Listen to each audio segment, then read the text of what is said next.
بسم اللہ الرحمن الرحیم۔ زندگی میں کبھی ہمدردی کے طلبگار نہ ہونا، خوش رہنا، خلیلیں بھرنا اور تم کو محبت ملے گی۔ ہمدردی کے طالب کو کبھی بھی ہمدردی نہیں ملتی۔ ہمدردی تمہارے خزانے کو کبھی بھی نہیں بھر سکتی۔ جب تم کسی میں کوئی عیب دیکھو تو اسے اپنے اندر تلاش کرو، اگر اسے اپنے اندر پاؤ تو اسے نکال دو۔ یہ حقیقی تبلیغ ہے۔ انسان ایک ایسا غافل منصوبہ ساز ہے کہ وہ اپنی ساری پلاننگ میں کبھی اپنی موت کو شامل ہی نہیں کرتا۔ مرد کے اندر عورت کی ترغیب فطری طور پر موجود ہے۔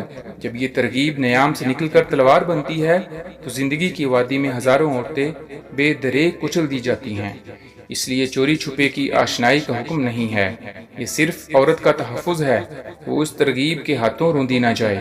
نگاہیں نیچی رکھنے کا حکم ہے تو عورت کی حفاظت کے لیے ہے۔ حیا سے اور پردے سے اللہ کو تو کوئی فائدہ نہیں پہنچتا۔ مرد بھی بیزار ہوتا ہے حیادار عورت سے، لیکن عورت محفوظ رہتی ہے۔ زمانے نے عجب پلٹا کھایا ہے۔ پہلے لوگ عبادت چھپ کر اس لیے کرتے تھے کہ کہیں شہرت نہ ہو جائے، اب اس لیے چھپ کر کرتے ہیں کہ لوگ ان کا مذاق نہ اڑائیں۔ انسان پر کئی طرح کا بوجھ ہوتا ہے۔ ہمارے اوپر سب سے بڑا بوجھ تکبر کا ہوتا ہے، اور ہم یہ جانتے بغیر اللہ کے نزدیک کون بڑا ہے کہ کون گھٹیا، فیصلے خود ہی کرتے رہتے ہیں۔